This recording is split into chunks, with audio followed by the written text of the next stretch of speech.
Judge.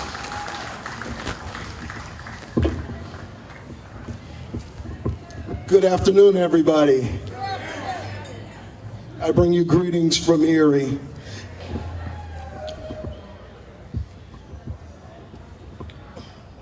So, because of my age, I was a prime beneficiary of the Civil Rights Movement, the Voting Rights Act, and all the things that were done during the Civil Rights Movement that gave us additional rights, access to other jobs, access to more equitable systems.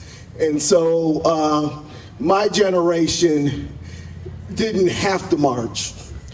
My generation were not threatened with physical violence. My generation did not have dogs sicked on them. My generation had it easy. And so my generation didn't do that much. And so I became acquainted with Good Trouble kind of later in my life. It's when the city of Erie and PennDOT wanted to demolish one of the bridges in the east side of Erie that connected two neighborhoods that were mostly black and brown. And so we got a group together because we knew that this would negatively impact these neighborhoods. It would disconnect the people. It would have economic fallouts for the different neighborhoods and for commerce and for business. And I can say it has.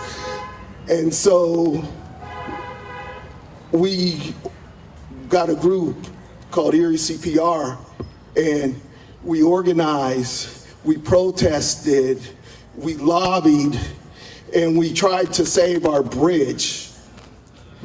Ultimately, our bridge was torn down. But that was my first acquaintance with Good Trouble. And so, yes, our bridge was torn down, but you know, we licked our wounds. We went back, organized, strategized, and planned.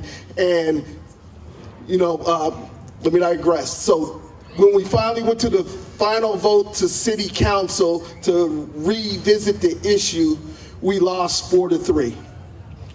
And so fast forward, after we went back and licked our wounds and organized, 3 years later, I was elected to that council. And so we had an advocate for our neighbors and for our community and for our disenfranchised people. And so that was my first experience with Good Trouble. You know, maybe you have or have not heard, but my city's in an uproar right now. On the 4th of July, or the 5th of July, a black man was gunned down by a state parole officer, and unarmed, and he was well known in the community, and the whole city is in an uproar. And so his name was Marcello Woodard. He was 43 years old. And it's been 2.5 weeks. The state has still not really haven't even named who the perpetrators were.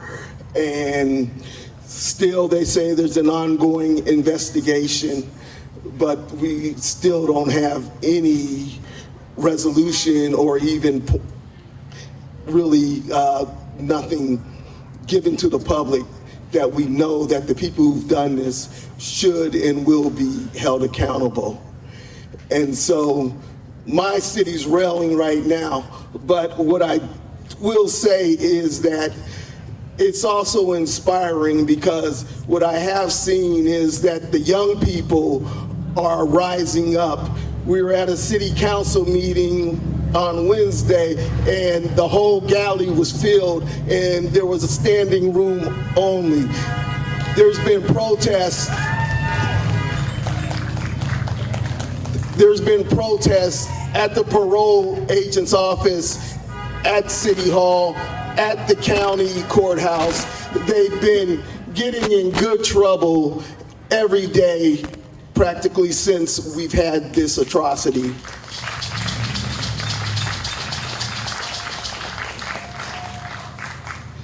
And so I say all that to say that this tragedy, as tragic as it was, it gives me hope, because we need to embrace our young people. We need these young people to get involved. If you realize the age of John Lewis when he was there, they were in their early 20s, you know, and we need them. And so, as I said, my generation didn't do much, but it's inspirational to me to see that these young people have been stirred up, that they now understand that they have the ability to petition their government. They have the right to demand justice. They have the right to challenge the establishment. And so I say all that to say that John Lewis, rest well. Your legacy will not be forgotten. Neither will your work, for the next generation has latched on to your principles and are working it out and are gonna give us hope and gonna carry us into a more prosperous future.